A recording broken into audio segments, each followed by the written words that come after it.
دو لشکر آپس میں لڑ رہے ہیں ایک میدان، ایک جنگلی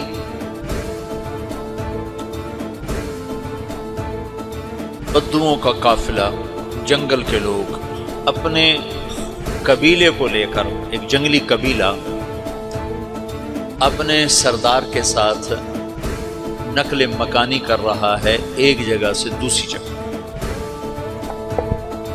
اللہ کا نظام کہ یہ لوگ چلتے چلتے چلتے اس وادی میں پہنچ گئے جہاں جنگ ہو رہی ہے، دو لشکر آپس میں لڑ رہے ہیں۔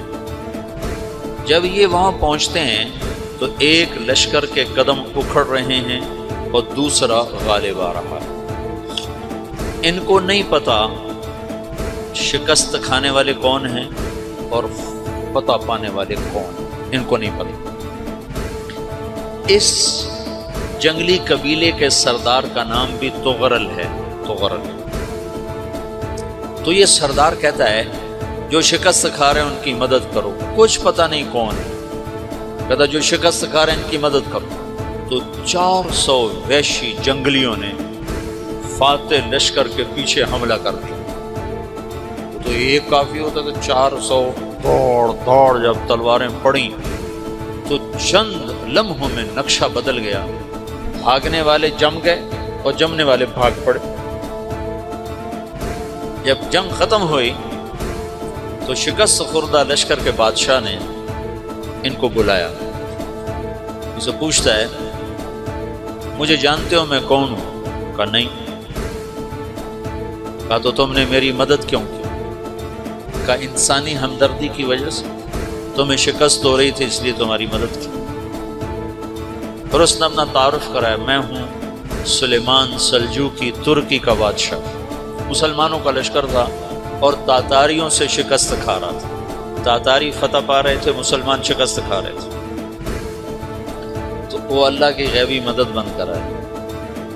تو وہ اس سے کہتا ہے میرے ساتھ رہنا پسند کرو، تم نے میرے اوپر احسان کیا ہے، میں اس کا بدلہ دینا چاہتا ہوں، میرے ساتھ رہنا پسند کرو؟ کہنے کا کر لوں گا۔ تو اس کو لے کر ترکی آیا اور استنبول اس وقت روم کی حکومت میں تھا، اسے فتح کیا اس تغرل کے آگے چوتھے پانچویں پڑپوتے محمد فاتح نے۔ تو یہ استنبول ہے، یہ ترکی ہے، بیچ میں ایک چھوٹا سمندر ہے، یہاں ایک جاگیر ہے۔ تو سلطان سلیمان کہتا ہے یہ جاگیر تجھے وقف ہے، ادھر سے رومی مجھے تنگ کرتے ہیں حملے کر کر کے، تو میرا دفاع کرتے رہنا، یہ جاگیر تیری۔ تو اس جاگیر پہ اس نے اپنے قافلے کو آباد کر دیا، اپنے قبیلے کو، اور ایک چھوٹی سی حکومت بنا لی، جو ایک صوبہ سمجھو سلیمان سلجوقی کا، وہ ایک چھوٹا سا صوبہ ہے۔ وہاں جب یہ رہ پڑا تو پھر یہ ایک شیخ کے بیعت ہوتا ہے، وہاں شیخ طریقت ہے، ان کے یہ بیعت ہونے جاتا ہے۔ وہ اس کو رات اپنے پاس ٹھہراتا ہے، تو ایک کمرے میں ان کو ان کا خادم ٹھہراتا ہے۔ یہ جب کمرے میں جاتا ہے تو سامنے دیوار میں طاقچے پر قرآن پڑا ہوا ہے۔ تو یہ تغرل بیگ کہتا ہے یہ کیا ہے، یہ کیا ہے؟ تو وہ خادم کہتا ہے یہ کتاب اللہ ہے، قرآن ہے۔ وہ اس کو وہاں چھوڑ کے باہر چلا جاتا ہے۔ وہ دیہاتی آدمی، جنگل کا رہنے والا، پہلی دفعہ زندگی میں قرآن دیکھا، وہ کہتا ہے یہ قرآن ہے، اللہ کی کتاب ہے، میں اللہ کی کتاب کے سامنے سو جاؤں، کتنی بے ادبی ہے۔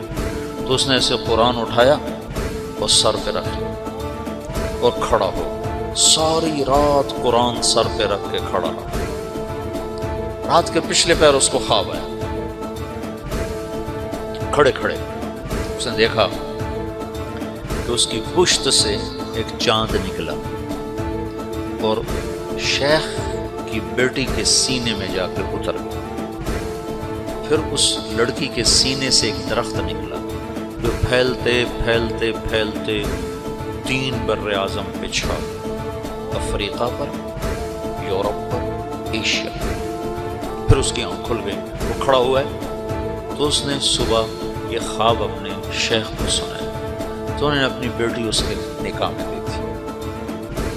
اس بیٹی سے ایک بچہ پیدا ہوا، تغرل بیگ نے اس کا نام رکھا عثمان، عثمانی ترک نام سنو، جو میں نے کل بتایا تھا کہ 1924 میں وہ خلافت ختم ہوئی۔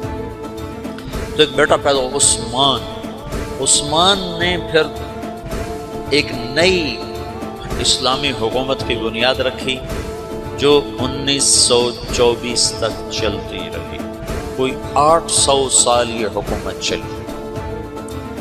تو حکومت کا شیرازہ بکھرا لیکن پھر جڑ جاتا تھا، پر وہ قرن اول والا جوڑ کبھی نہ پیدا ہوا، ٹکڑے بن گئے۔